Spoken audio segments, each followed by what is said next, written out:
Te invitamos a escuchar En Busca de Sentido, un programa dirigido por Bárbara Meca. Como un tsunami siento el aire entre mis dedos. El cielo avisa de que algo pasará. La mente en blanco presenta todos mis sueños, esos que por fin puedo alcanzar. Buenas noches y bienvenido a tu programa En Busca de Sentido. Esta noche vamos a encomendar a nuestros oyentes y el programa a la Virgen de Trefontaine, o Virgen de la Revelación, cuyo origen parte de un 12 de abril. Y vamos a conocer testimonios de fe que nos avivarán de esperanza nuestro espíritu. Lo hacemos, como siempre, con alegría, a través de una entrevista, el relato de una conversión de la historia y una reflexión final que hoy nos acercará a los seminarios. Esta noche juntos descubriremos un poco más cómo la belleza del amor de Dios y de la Virgen viene a cada uno de nosotros y cómo el seminario es lugar de encuentro con Dios y con el prójimo. Al acabar el programa, la orientación del sentido a la percepción del seminario como lugar de crecimiento en comunidad nos habrá acercado un poco más al beneficio de la convivencia en el amor como valor propio del seminario. Y saludamos a nuestro equipo, a Fran Juárez en el control de sonido y en la redacción, a Begoña Bas y al resto del equipo. En la dirección y el micrófono estará contigo en este nuevo programa, esta la que te habla, Bárbara Meca. Comenzamos En Busca de Sentido.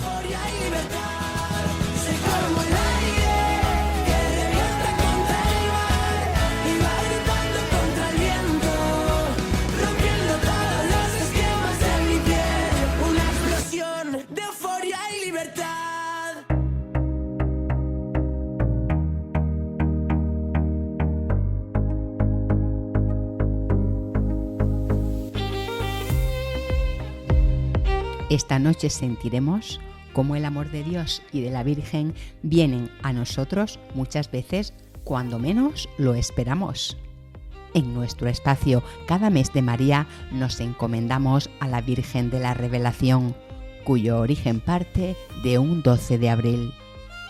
En nuestro testimonio de hoy conversaremos con Abel Serna, cantautor católico que se encontró con el amor de Dios cuando descendió hasta el abismo del sinsentido vital.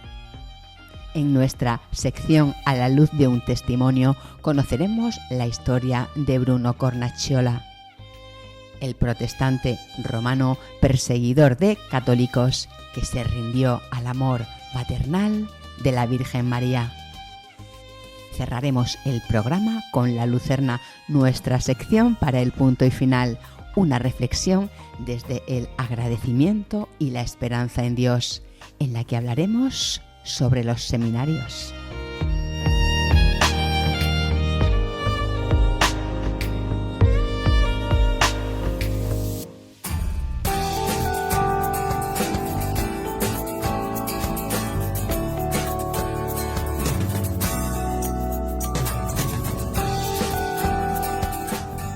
Esta noche nos encomendamos a la Virgen de la Revelación, cuyo relato parte de un 12 de abril. Esta advocación mariana tiene su origen en la colina de las Tres Fuentes en Roma, donde, según el relato del converso Bruno Cornacciola, tuvo la creencia de que vio a la Virgen. A ella también se la conoce como Virgen de las Tres Fuentes. Según los testimonios de este converso, la Virgen se le presentó vestida con túnica blanca, manto verde, una cinta rosa a la cintura y los pies descalzos sobre la tierra de una gruta. Bruno contó que vio a la Virgen sosteniendo la Biblia en sus manos y que sintió que recibía un mensaje de fe, amor a la Eucaristía, devoción a la Inmaculada y obediencia al Santo Padre. Bruno contó que la Virgen se le manifestó en 3 ocasiones. Según relatan los testimonios, cada aparición estuvo acompañada de signos extraordinarios. Contaron ver una luz que iluminaba la gruta, aroma a jazmín y rosas, o una sensación de paz que tocaba el corazón de los presentes.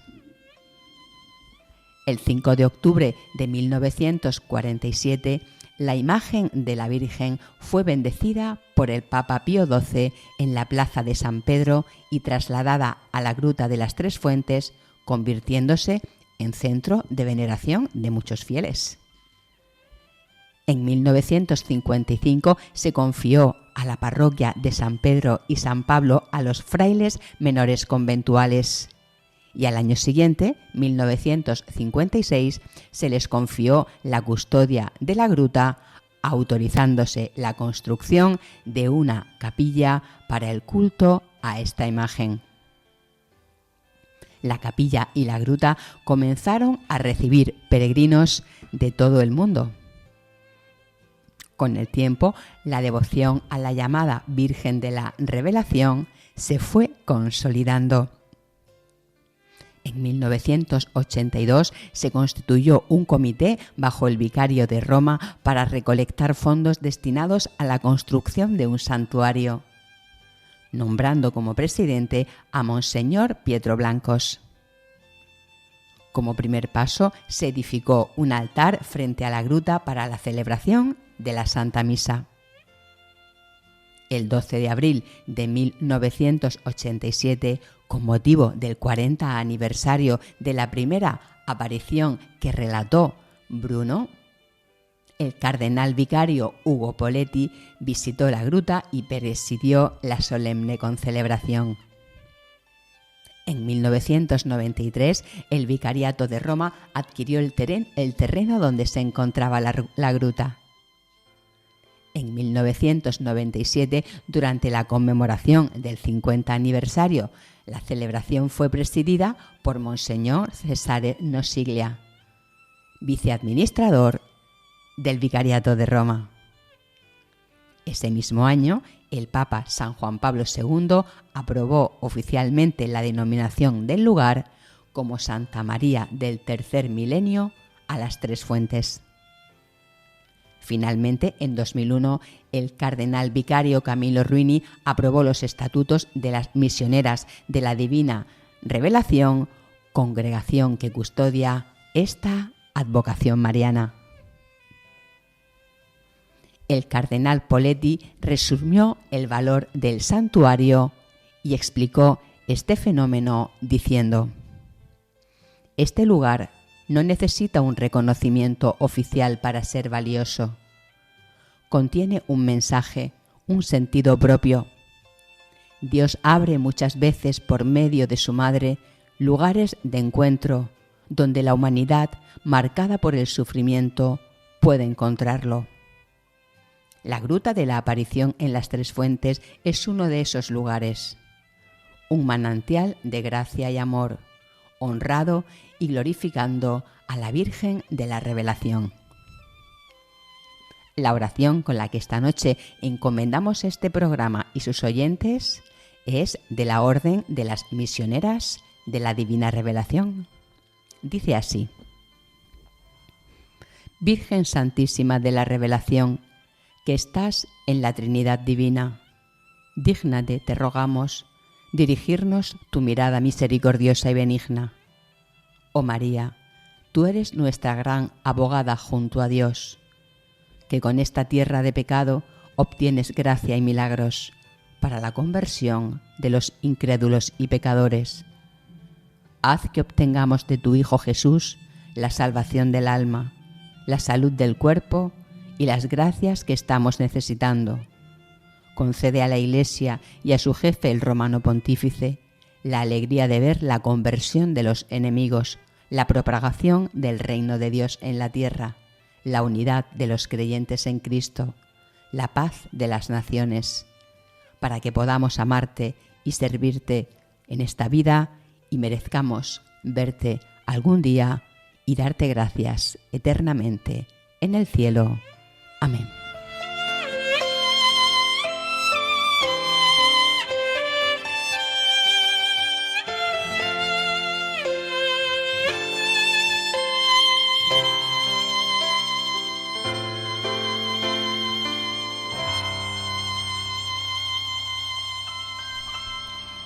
Esta noche con nosotros Abel Serna, un cantautor cristiano de 33 años, educador social, estudiante predoctoral, vive su fe y vive en Orihuela y frecuenta pues la parroquia de Santiago y la parroquia de Santa Justa. Tiene 33 años. Buenas noches, Abel, encantada de saludarte. Buenas noches, un placer. Comenzando por tus primeros momentos de fe, como siempre, en busca de sentido, preguntarte cómo viviste de niño la fe. Pues la verdad es que no tengo muchos recuerdos en torno a la fe de cuando yo era niño. Mi infancia no es que fuera tampoco una infancia de fe como se podría esperar, ¿no? Quizá mucha gente pues sí que se lo imagina, ¿no? Pero más bien fue todo lo contrario. Una infancia muy distinta a lo que hoy vivo. Es un tiempo difícil, creo que de muy niño vives lo que es la soledad y el conflicto. Sí, totalmente. Digamos que eso es lo que ha marcado mi vida durante muchísimo tiempo. Yo siempre he vivido en barrios, siempre he vivido a la sombra, he vivido en la periferia, con etnias, con gitanos, con todo tipo de gente. Y bueno, digamos que en estos ambientes, de algún modo, tú te tienes que proteger, ¿no? Y muchas veces tu única protección es sencillamente pues no meterte en líos, no meterte con nadie, aunque todo esto siempre termina muy mal, pero digamos que mi historia, como la de mucha gente, empieza en un barrio con muchos problemas. Esos problemas de barrio, esas amistades de las que hablabas, compañías, a lo mejor más compañías que amistades, en tu época de juventud van generando poco a poco una vida que se va complicando. Sí, nosotros nos mudamos un par de veces y bueno, vamos a otro barrio con mi madre, mi padre y mi hermana, y digamos que ahí pues yo me relaciono con la gente del barrio, ¿no? Con la gente de la calle. Voy creciendo y digamos que todo lo que yo vivo durante mi infancia, una tremenda soledad, problemas en la familia, problemas en la comunidad, ese sálvese quien pueda, pues digamos que cuando vas creciendo todo eso se convierte en algo que ya no lo puedes contener y ya pues cuando cumplo 15, 16 años, después de cambiar pues de colegio un par de veces, pues me convierto en una persona totalmente violenta y agresiva con todos. Cuéntanos cómo sería una noche de estas que comentas, cualquiera en aquel tiempo de esa primera juventud. Pues en esa primera juventud yo voy a parar a un colegio diocesano. Me he saltado varios colegios, pero este colegio es muy característico porque ahí tengo yo mi adolescencia temprana y bueno, en este colegio digamos que hay muchos guetos y tienes que hacerte notar. Entonces yo a eso de ser el abusado, primero de la ESO me convierto en un poco el abusón, la verdad. Y en tercero o cuarto de la ESO realmente me convierto en una persona agresiva, una persona que va al colegio pues a dar la nota, un poco también el que da la nota y el que tiene que, al final, si buscas el lío lo encuentras, y me convierto un poco en ese perfil de persona. No soy el amigo Abel, no soy el que desea caer bien, no soy el que No, nada de eso, sino que más bien la gente que me recuerda a los 15, 16 años, va bien, es una persona problemática y agresiva. Vas cumpliendo años y llegas a los 21, donde parece que hay un pequeño oasis, tienes pareja, buenas intenciones. ¿Qué ocurre en este tiempo? Esa es una muy buena pregunta, porque yo con 20, 21 años, pues crees en un Dios, crees en todo este tipo de cosas, aunque bueno, se puede hablar mucho de eso, pero bueno, ahí está Dios y ahí está Abel, cada uno a lo suyo. Y sí que es verdad que ahí tengo una pequeña parada, ¿no? Yo intento hacer mi bachiller, intento ser una persona de bien, tengo mi pareja, mis relaciones. ¿Y qué es lo que pasa? Incluso llego a hacer una promesa a Dios, pero ahí empieza a crecer dentro de mí una gran inclinación por los vicios. Y empiezo a darme a los vicios, a la bebida. Todavía no fumo, pero sí que es verdad que empiezo a tener una muy mala inclinación con los vicios. Incluso si llego a compaginar el tratar de llevar una vida bien con ese problema de vicios. O tenía mi coche también, tenía un coche que me gustaba correr. He sido siempre bastante intolerante a la velocidad. No sé si se dice así. Y bueno, la verdad es que de tener problemas con la justicia, retirada del carnet de conducir 2 o 3 veces. Pero lo más grave de todo era ese problema con los vicios que poco a poco iba creciendo dentro de mí. Hago un paréntesis biográfico ahora que hablas del tema de los vicios. Como educador social, supongo que estás con chicos, con niños, y por lo que vas conociendo, ¿no? en la calle, en tu juventud. ¿Cuál crees tú que es el momento en el que uno ya pierde el control, si es que se ha podido tener alguna vez, en este caso, sobre el alcohol?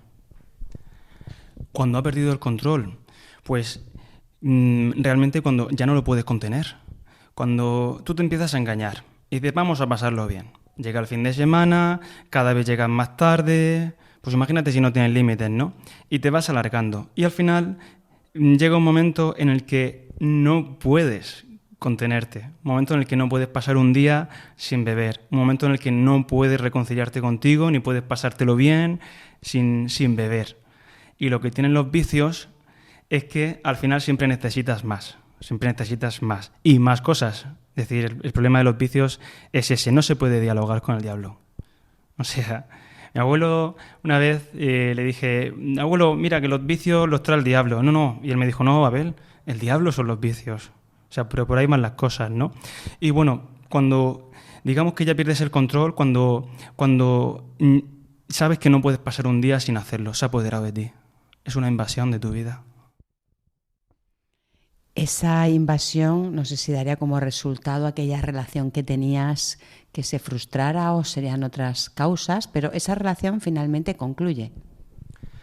Sí, claro, esa relación se termina y yo ahí llego a lo más fondo de mi existencia. Momento en el que yo no me voy a olvidar y no lo voy a olvidar jamás. Una frase de un grupo que me gusta mucho, que es Redimidos, que dice... Además, con el autor compartimos también esta historia, ¿no? Que dice, no he de olvidar. Y no me voy a olvidar nunca. Jamás me voy a olvidar de ese momento en el que lo perdí absolutamente todo. Perdí todo lo que más quería. Toqué fondo de una forma que solamente yo sé. Yo y el Señor lo sabe mejor que yo, pero toqué fondo. Lo perdí absolutamente todo.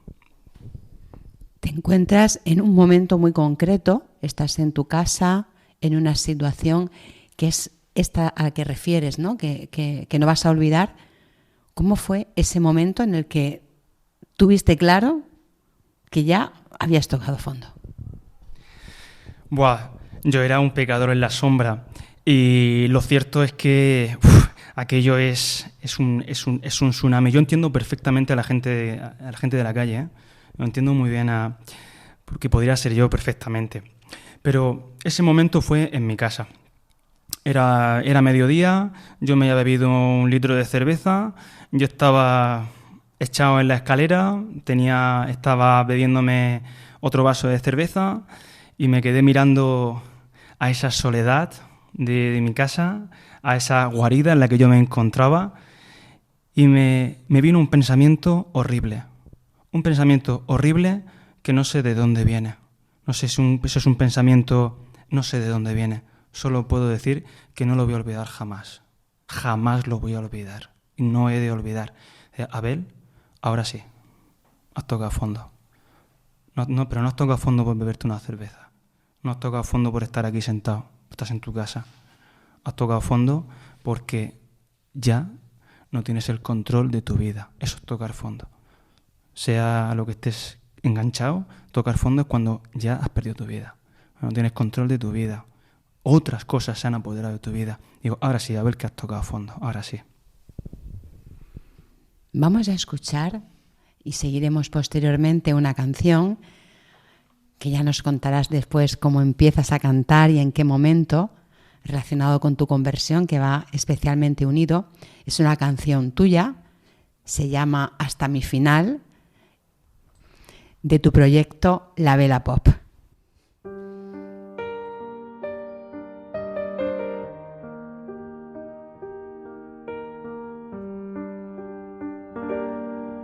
¿Cuántas veces busqué un amor que me cuidara de las rosas del jardín que hay en mi alma? A unos cuantos entregué el sentido de mi cuento, los poemas de mi piel, el dolor que llevo dentro, hasta que llegó el momento que tocaste a mi puerta. Entre gritos de tormento te escuché. Y ahora sé que estás dentro de mí. Y ahora sé que puedo confiar. Y ahora sé que estás sufriendo junto a mí. Y ahora sé que el amor es de verdad.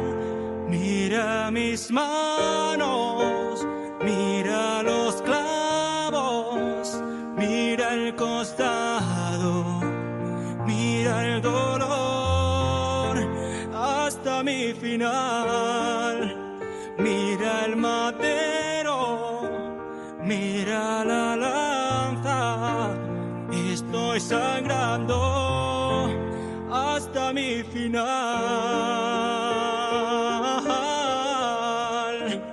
hasta mi final, yeah. Dime dónde está el destino cuando miras a otro lado, cuando el agua de tus lagos se vacía sin sentido. Está abierto su costado, es la marca, es el camino del sepulcro iluminado, de tu invierno triste y frío. Y ahora sé que estás dentro de mí. Y ahora sé que puedo continuar. Y ahora sé que estás sufriendo junto a mí. Y ahora sé que el amor es de verdad. Mira mis manos, mira los clavos, mira el costado, mira el dolor hasta mi final. Mira el madero, mira la lanza, estoy sangrando hasta mi final,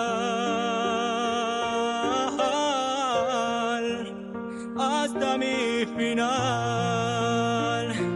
yeah, hasta mi final,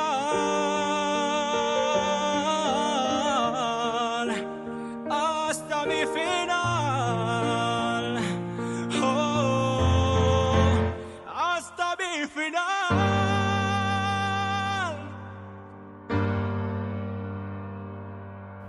Seguimos en Busca de Sentido en Radio María, con nosotros Abel Serna, cantautor cristiano. Acabamos de escuchar una canción suya, Hasta mi final, de su proyecto La Vela Bob.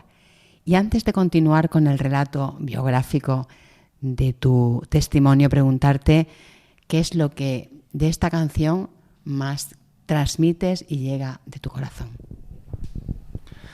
Pues esta canción lo que realmente me cautiva es ver cómo esté en el momento en el que esté, ver que Dios siempre da la vida por nosotros y ver cómo la da. Yo que muchas veces me quejo, pero ver cómo Dios da la vida por mí, cómo la da por mí, o sea, por mí, en ese momento no necesito más. Ver que Dios está subido en la cruz, está pasando ese sufrimiento por mí. O sea, cuando yo digo hasta mi final es porque más no me puede amar Dios. Pero a mí lo que me llama la atención es que es ahí, en ese momento, que me ames ahí, en la cruz. Esa cruz que tú vivías, ese sufrimiento del que hablábamos antes de escuchar esta canción, que te lleva a tocar fondo. ¿Qué ocurre en ese momento de oscuridad, a solas, que va a ser el principio de tu salvación? Pues después de tocar ese fondo que yo digo, de llevar esa doble vida, esa oscuridad tan grande que había en mí, en lo oculto, porque el mal, los peores males siempre empiezan en lo oculto y luego se manifiestan como sea. Pues recuerdo que una noche pues me puse en la cama, me puse de rodillas y yo pues me puse a llorar. Yo siempre he llorado mucho, esto la gente no lo sabe, siempre me lo he reservado, pero yo siempre he llorado mucho. Y entonces en esa etapa, de forma pues como muy natural, quizá porque tampoco soy de esas personas que buscan ayuda, pues bueno, pues me puse por las noches pues a orar, a hacer una oración como muy sencilla y a pedirle a Dios que me ayudara. Entre lágrimas, pues empecé a orar. ¿Y esa oración qué respuesta tuvo? Bueno, esa oración es el principio de todo. Es el principio de todo. Es esa oración. Es esa oración, como dice San Juan de la Cruz, métete en tu celda, en tu oscuridad, que al final viene la luz. Pues fue esa oración. Yo empiezo a coger la práctica de orar de una forma natural y dolorosa. Bueno, con unos dolores, pero empiezo a orar y entonces mi vida empieza a cambiar. Empiezo a encontrar fuerzas para dejar los vicios que solo sé yo que los tenía. No lo sabía nadie. Yo esto no lo consulto con nadie. Yo solo sé yo que tenía esos vicios. Y empiezo a dejar los vicios, empiezo a dejar las malas compañías, poco a poco. Esto es un proceso como si te fueran cortando pedazos de ti, y empiezo a tener pensamientos constructivos y empieza a bajar el vicio y empiezo a darme a cosas buenas. Es decir, toda esa energía que tenía, pues la empiezo a utilizar en cosas buenas. Con mi deporte, empiezo a hacer mi deporte, empiezo a estudiar en serio, hago mi bachiller, siempre me ha gustado escribir, empiezo también con la música, siempre he sido músico, pero lo he tenido ahí aparcado. Yo además de la guitarra, yo toco el clarinete, siempre me he recordado músico. Entonces empiezo a cultivar las cosas buenas. Pues termino bachiller, un bachiller limpio, muy bien hecho, voy limpiando vicios, voy reconciliándome y entro a la universidad, empiezo una carrera, hago mi carrera y a mitad de carrera, si lo que me quedaba era el tabaco, dejo de fumar, después de 20 intentos, dejo de fumar y es como que mi oración crecía y mi vida crecía. O sea, cuando Jesús dice, soy el camino, la verdad y la vida, mira, ya te digo yo que sí. Es decir, cuando empiezo a orar, O sea, empieza a crecer vida dentro de mí. Esa oración y luego los sacramentos. ¿Qué papel tiene en tu vida y hasta qué punto la Eucaristía está siendo en ti la vía de tu sanación? Pues actualmente la Eucaristía es mi parte buena. Yo me tengo miedo a mí. Después de todo lo que yo he pasado, yo me tengo miedo a mí. Ahora mismo todo el mundo puede ver pues virtud, puede ver lo que brilla y es muy fácil, pero si la gente supiera el temor que yo me tengo a mí, el temor que tengo a estar a solas con el pecado, a solas con el enemigo, entonces digamos que la Eucaristía es mi parte buena. Cuando estoy solo, cuando estoy mal, cuando tengo tiempo, cuando no tengo tiempo. Y para mí nunca hay excusas, nunca le pongo excusas a la Eucaristía, nunca se las pongo. Se las puede poner el pecado, se las puedo poner un mal día, pero ahora mismo la Eucaristía es mi parte buena. Cuando yo llego al Santísimo expuesto, no tengo que hablar, no tengo que hablar. Sé que está ahí, y los sacramentos sé que me nutren por dentro. Sé que me cambian, que me siguen transformando por dentro. Es que estoy convencido. Cuando yo tomo la Eucaristía, me cambian los pensamientos. Cuando yo tengo al Señor conmigo, cuando yo recibo ese pan en mi boca, a veces no lo quiero ni masticar y me pongo de rodillas, es como si me cambiaran los pensamientos. Es como mi parte buena, mi parte que me contiene. Y mi parte, al final, fíjate, mi parte que me hace ser yo. Yo soy más yo cuando vivo los sacramentos. Esa parte tan buena y tan bella, a través de la música, también es un ser tú, ¿no? ¿Cómo vives ese proceso de componer, de cantar, y cómo te conecta con Jesucristo? Pues, ¿quién se lo hubiera imaginado realmente? A mí de pequeño mi madre me ponía a cantar canciones de Manolo Escobar, pero nos reíamos todos. Y cuando empieza este proceso de conversión, pues se muere un tío mío que es guitarrista y deja su guitarra. Y como yo pasaba tiempo con él, digamos que teníamos una relación afectiva, de algún modo el heredero era yo, porque tampoco dejaba familia. Digo, no, pues soy yo. Entonces cojo esta guitarra y digo, pues mira, esto está muy bien. Y ahora la verdad es que es un momento muy bueno. Y empiezo pues como a cantar también como la oración de forma innata, ¿no? Que el rey David también cantaba como de forma innata. Pero bueno, yo empiezo a cantar, pero primero al principio pues todo el mundo sabe que yo empiezo a cantar lo típico. Empiezo a cantar más bien canciones que puedan atraer, es decir, canciones más bien pues lo típico, ¿no? Hacer cover y todo este tipo de cosas. Y en la medida en la que yo empiezo a acercarme al Señor, pues ya voy haciendo canciones cristianas. Es que me estoy acordando del comentario de que hace poco tuvo mucha repercusión lo de esa subida a lo cristiano, ¿no? Digo, pues yo tuve una subida a lo cristiano que no veas. Ahí que no veas. O sea, yo dejé a un lado todo lo demás, que además me gustaba también, y tuve una gran subida a lo cristiano, es verdad. Incluso en la universidad una vez me quisieron, de algún modo se quisieron, no sé si mofar de mí, no sé si era realmente la intención, pero una de estas se me acercó una persona y me dijo, mira, ya está aquí el cantante bíblico. Y yo pensé, pues mira, me has dicho lo mejor que me puedes decir. Realmente no sé cuál era tu intención, pero muchísimas gracias. Y entonces pues empiezo a hacer canciones cristianas y digamos que siempre me he considerado una persona muy inspirada. Sí que es verdad. Una persona muy, lo tengo que decir, una persona muy inspirada, que se deja mucho llevar. Y todas las canciones normalmente vienen de ese ambiente de inspiración, llamémoslo, ¿no? Siempre me considero una persona muy inspirada. Y es cuando empiezo a hacer mis propias canciones. Primero canciones más bien del mundo, así atrayentes, para un público extenso.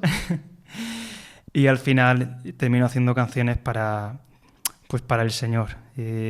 Con esas inspiraciones, con inspiración, pues empiezo de algún modo a canalizar cada vez más mis canciones hasta hacerlas pues totalmente cristianas, canciones de alabanza, canciones de súplica y de adoración. Hay otra parte buena, de bondad en tu vida, que es que fuiste padre y en ese tiempo convulso, hoy cómo vives la paternidad. Muy bien. La verdad es que efectivamente yo tuve un hijo con la pareja con la que yo estaba, y actualmente pues con mucho amor, con mucho cariño, con muchas ganas de ser esa versión del Padre de Dios también. Es un privilegio poder serlo para un niño, y en ese camino también de ser un reflejo del amor de Dios para él. Esa educación en la fe que tú no tuviste en tu infancia, supongo que será para ti algo importante el transmitirlo a esta generación que viene ahora de la mano de tu hijo. Efectivamente, estoy tratando de darle todo lo que yo hubiera deseado para mi vida. O sea, el padre que hubiera deseado, todo lo que yo hubiera deseado, y sé que me ha causado problemas a día de hoy, y yo intento superarme y darle todo eso que yo hubiera deseado tener. Bueno, pues para finalizar, quiero preguntarte, las personas que nos están escuchando, que puedan tener algún familiar, o ellos mismos, esos vicios de los que hablabas en la oscuridad, cómo empezar a salir de esa doble vida, ¿no? Porque antes de llegar a ese punto tan radical, ¿no? Cuando llegas al final que dices he tocado fondo, pero antes has pasado por un camino poco a poco que todavía no has llegado hasta ahí sin darte cuenta, que es esa vida en la oscuridad. Pues lo que puedo decir, sobre todo en este ambiente, es que nosotros no tenemos el poder, lo que resulta muy alentador, porque no tenemos que tener todo el control de nuestra vida. Os diría que nosotros no tenemos el poder y que podemos confiar plenamente en Jesús, en Él, no una energía cósmica. Yo como católico también lo digo, es una persona. Podemos confiar en Él. De verdad, Él es el que pone los medios para que la vida sea lo que tenga que ser, tu vida sea lo que tiene que ser. Pues con esta recomendación vamos a dar por terminada tu entrevista. Muchas gracias por estar con nosotros esta noche, Abel Serna, en Busca de Sentido en Radio María. Muchas gracias.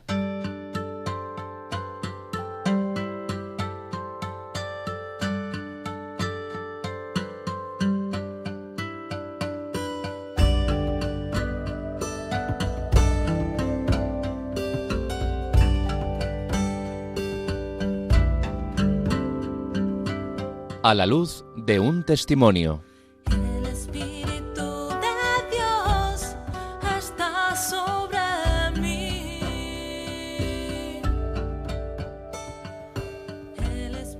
La historia de conversión que descubrimos hoy nos muestra cómo la realidad de la fe supera el odio y lo traspasa. Cómo la conversión puede iluminar y transformar completamente una vida. Y cómo el amor a la Virgen María es verdadera luz en la oscuridad. Bruno Cornacciola nació el 9 de mayo de 1913 en Porta Metronia, Roma. Creció en el seno de una familia pobre junto a 4 hermanos. Su padre fue alcohólico y pasó temporadas en la cárcel. Su madre trabajó lavando ropa para sostener a la familia. Su infancia transcurrió en un ambiente de violencia, miseria y escasa educación. Se enroló en el ejército. Tras licenciarse, contrajo matrimonio el 7 de mayo de 1936 con Yolanda Logato, por la Iglesia Católica, ya que ésta era creyente. Tuvieron 3 hijos, Isola, Carlo y Gianfranco. En este periodo, Bruno se afilió a movimientos de izquierda y al Partido Comunista Italiano. Adoptó el ateísmo como bandera. Poco después llegó a marchar como voluntario a la Guerra Civil Española, combatiendo en el bando republicano. Durante la guerra conoció a un soldado alemán luterano llamado Otto. Este influyó en su pensamiento y lo llevó al protestantismo. Desarrolló un fuerte rechazo a la Iglesia Católica, a la Virgen, a la Eucaristía y al Papa. Cada vez iba radicalizando más su postura, al punto de considerar al Papa responsable de los males del mundo. En ese contexto llegó a afirmar: «Cuando vuelva a Roma voy a matar al Papa». Compró un puñal en Toledo y grabó en él la frase «Muerte al Papa». Durante el conflicto participó en actos violentos contra religiosos. Terminada la guerra en 1939, regresó a Roma con la intención de cumplir su propósito. De vuelta a Italia, comenzó a trabajar como conductor de tranvía. Posteriormente, se unió a la Iglesia Adventista del Séptimo Día y llevó a su familia con él. Su esposa, Yolanda, católica, intentaba resistirme. La caída al abismo fue tal que destruyó imágenes religiosas en su casa y exigió a su esposa que abandonara el catolicismo. La mente de Bruno y el alma de Bruno entraban cada vez más en la oscuridad. Yolanda, desolada, propuso realizar la devoción de los 9 primeros viernes al Sagrado Corazón de Jesús antes de tomar una decisión. Tras completar la práctica, tuvo que convertirse al protestantismo en obediencia a su esposo. Durante ese tiempo, Bruno inculcó a sus hijos el rechazo a la Iglesia, enseñándoles a despreciar las imágenes religiosas y a los sacerdotes. Había entrado en el infierno, pero algo mucho mayor iba a cambiar su vida para siempre.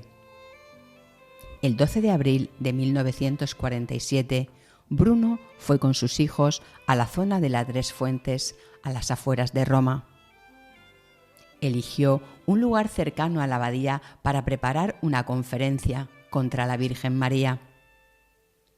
Mientras escribía bajo un eucalipto, los niños jugaban cerca. En un momento perdieron la pelota y fueron a buscarla. Al poco tiempo él notó que no respondían a sus llamadas. Se levantó y fue a buscarlos. Con gran sorpresa encontró a su hijo menor arrodillado frente a una cueva con las manos juntas repitiendo: «Bella señora, bella señora». Los otros 2 niños hicieron lo mismo al llegar. Intentó levantarlos, pero no pudo. Bruno, asustado, gritó pidiendo ayuda. En ese instante percibió un cambio en el ambiente y afirmó haber visto una figura femenina rodeada de luz. Según Bruno, vio una figura con una mujer joven vestida de blanco, manto verde y cinturón rosa sosteniendo un libro. Según su relato, esta figura habló con voz suave y se identificó diciendo: «Soy la Virgen de la Revelación. Me estás persiguiendo. Detente ya. Vuelve al redil santo. Obedece al Santo Padre». Según su testimonio, Bruno recibió instrucciones de buscar a un sacerdote y obedecerlo. También rezar por la conversión de los pecadores y la unidad de los cristianos. Tras ello, regresó a su casa y contó lo sucedido a su esposa. Bruno había recibido el don de la conversión. El 7 de mayo de 1947, la familia abandonó el adventismo. habían nacido nuevamente al catolicismo. Ese mismo año, Bruno afirmó haber tenido otras 3 apariciones, los días 6, 23 y 30 de mayo. En una de ellas acudió con un sacerdote y un joven comunista, quien, según relató, se arrodilló espontáneamente y pedía perdón. En los años siguientes buscó reconciliarse plenamente con la Iglesia. Bruno estaba profundamente arrepentido de las atrocidades que había realizado durante toda su vida contra la Iglesia. Apenado, con el corazón derrotado, el 9 de noviembre de 1949 logró encontrarse con el Papa Pío XII durante una audiencia. Entregó al Santo Padre una Biblia protestante y el puñal con la inscripción que puso en su día, lleno de odio: muerte al Papa. El Santo Padre ofreció su perdón y dijo estas palabras: al matarme no habrías dado más que un nuevo mártir a la Iglesia y a Cristo, una victoria del amor. Hijo mío, el mejor perdón es el arrepentimiento. A partir de la década de 1950, Bruno inició una intensa actividad como conferencista. Difundía el mensaje de la Virgen María, realizaba conferencias y promovía la devoción a ella. En 1956 se permitió el culto público en la gruta bajo custodia religiosa. En 1948 se fundó una asociación dedicada a las catequesis. En 1956 el Vicariato de Roma dio permiso para construir en Tréfontaine una iglesia pequeña con la imagen de la Virgen de la Revelación, según la había descrito Bruno. El 12 de abril de 1980, miles de personas se reunieron en el lugar testimoniando un fenómeno solar extraordinario. Bruno describió el hecho con estas palabras: el sol se levantó hasta el cénit, dando vueltas alrededor de su propio eje y despidiendo rayos de todos los colores hacia todas partes. El 12 de abril de 1982, las personas que acudieron al lugar repetían haber visto un evento similar durante la celebración religiosa. Finalmente, se pidió la construcción de un santuario. La historia de Bruno fue recogida en publicaciones posteriores, entre ellas el libro Ivegente y secreto de Le Tréfontaine. Esta obra reúne sus relatos y testimonios sobre las apariciones que dijo sentir. Bruno Cornacciola moría el 22 de junio de 2001 en Roma. Si bien hoy no hay reconocimiento expreso de las apariciones, el Papa Pío XII bendijo la estatua de la Virgen de la Revelación, llevada en procesión a la Gruta de las Apariciones el 5 de octubre de 1947 ante la presencia de 500.000 personas.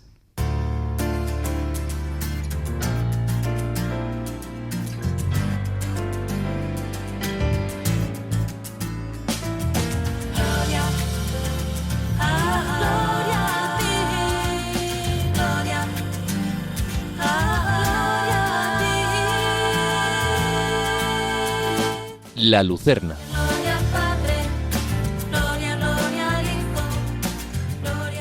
La percepción del seminario como lugar de crecimiento en comunidad ofrece una esperanza compartida. Busca la común salvación, aviva el sentido de pertenencia en él y construye un lugar de encuentro con Dios y con el prójimo. El beneficio de la convivencia en el amor es un valor propio del seminario. Incluso cuando la tolerancia asciende a la caridad, es posible el enriquecimiento mutuo y un verdadero espíritu de servicio a la Iglesia. Como ha dicho el Santo Padre Benedicto XVI, el seminario es una comunidad en camino hacia el servicio sacerdotal. no se llega a ser sacerdote solo. Hace falta la comunidad de discípulos, el grupo de los que quieren servir a la Iglesia de todos. El seminario es el periodo en el que uno aprende con los otros y de los otros. En la convivencia, quizá a veces difícil, se debe asimilar la generosidad y la tolerancia, no siempre soportándoos mutuamente, sino enriqueciéndoos unos a otros. La capacidad de estudio abre el entendimiento a la fe. Es relación con Dios. Nos ayuda a responder las grandes preguntas y es capaz de ordenar la estructura interna de la fe de modo global. Este proceso da lugar a la maduración espiritual y humana. Abre el corazón a la misión en el acompañamiento a la persona. Ancla lo fundamental y permite interiorizar el envío particular que Dios propone a cada ser humano. Continuando con el Papa citado, se trata de conocer y comprender la estructura interna de la fe en su totalidad, de manera que se convierta en una respuesta a las grandes preguntas de los hombres, que, aunque aparentemente cambian en cada generación, en el fondo son las mismas. Un ejercicio espiritual para lograr este crecimiento en Dios es la oración por los seminaristas, orientada a la importancia de su formación e integridad. Finalizando con Benedicto XVI. Para el sacerdote es importante que haya conseguido un equilibrio justo entre corazón y mente, razón y sentimiento, cuerpo y alma, y que sea humanamente íntegro. Es por ello que el Papa citado muestra lo mucho que pienso en vosotros los seminaristas, especialmente en estos tiempos difíciles, y lo cerca que os tengo en el corazón. Y dice, el seminario es importante como comunidad en camino por encima de las diversas formas de espiritualidad. Otro ejercicio espiritual para lograr este crecimiento en Dios es la reflexión acerca del sacramento de la Eucaristía. Pero de ello hablaremos en nuestro próximo programa, En Busca de Sentido, en este, su espacio final, La Lucerna. Gloria al Espíritu, gloria a ti. Gloria.